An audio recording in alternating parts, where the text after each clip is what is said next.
Aliwahana Sapardi Djoko Damono. Sebermula adalah bunyi. Contoh kasus, multiwahana di sekitar kita. Apa yang dilakukan nenek moyang kita itu sampai sekarang masih juga kita lakukan. Kita masih berkomunikasi lewat bunyi, masih menulis dengan ballpoint, masih juga mencetak tulisan kita di buku dan berbagai alat tulis lain. Di awal abad ke-21 ini, kita setiap hari bisa menyaksikan hasil teknologi dalam bentuk papan reklame, poster pilkada, dan pameran foto pejabat kelurahan sampai pemerintah tertinggi di pinggir jalan dan atas jalan. Demikianlah, orang yang ingin menawarkan dirinya sebagai bupati tidak harus berteriak-teriak di hadapan kalayak pemilihan, tetapi cukup memasang gambarnya disertai jumlah kata yang biasanya berupa janji-janji. Namun, bisa juga tawaran mereka itu disampaikan lewat media lain, seperti televisi, dengan harapan khalayak pemilih tidak hanya bisa menyaksikan tampang calon bupati atau gubernur, tetapi juga mendengarkan suaranya. Dalam televisi, setidaknya ada dua wahana yang dipergunakan. Gambar calon yang tentunya bergerak-gerak dan suaranya. Potret dan huruf yang kita lihat di pinggir jalan bisa berubah menjadi tontonan yang berupa bunyi dan gambar yang bergerak-gerak.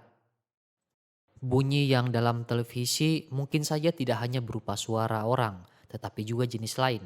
Misalnya tepuk tangan atau alat musik yang dimanfaatkan oleh calon untuk menarik perhatian penonton.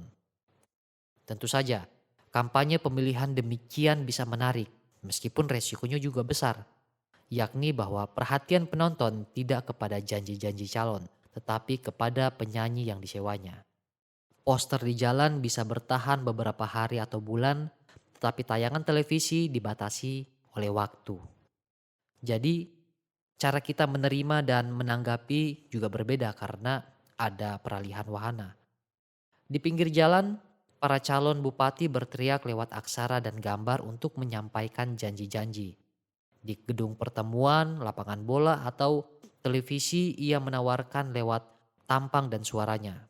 Kita membaca pesannya dengan cara berbeda-beda pula, yang masing-masing menghasilkan tafsir yang tidak sama.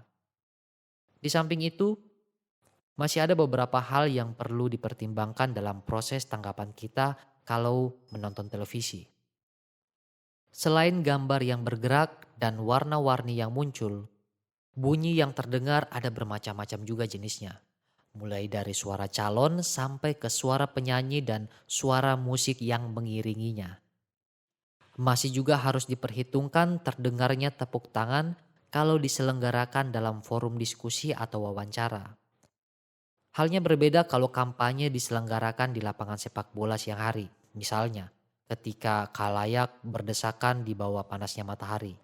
Dan kalau kampanye serupa itu memanfaatkan juga jenis tontonan lain seperti kelompok musik, maka perlu dipertimbangkan juga niat kedatangan khalayak untuk membanjiri lapangan.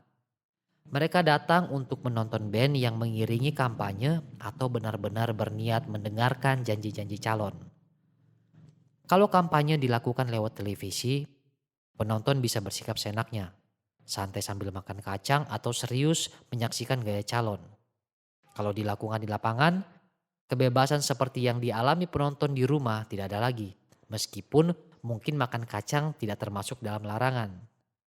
Janji-janji yang sama bisa naik wahana yang berbeda-beda.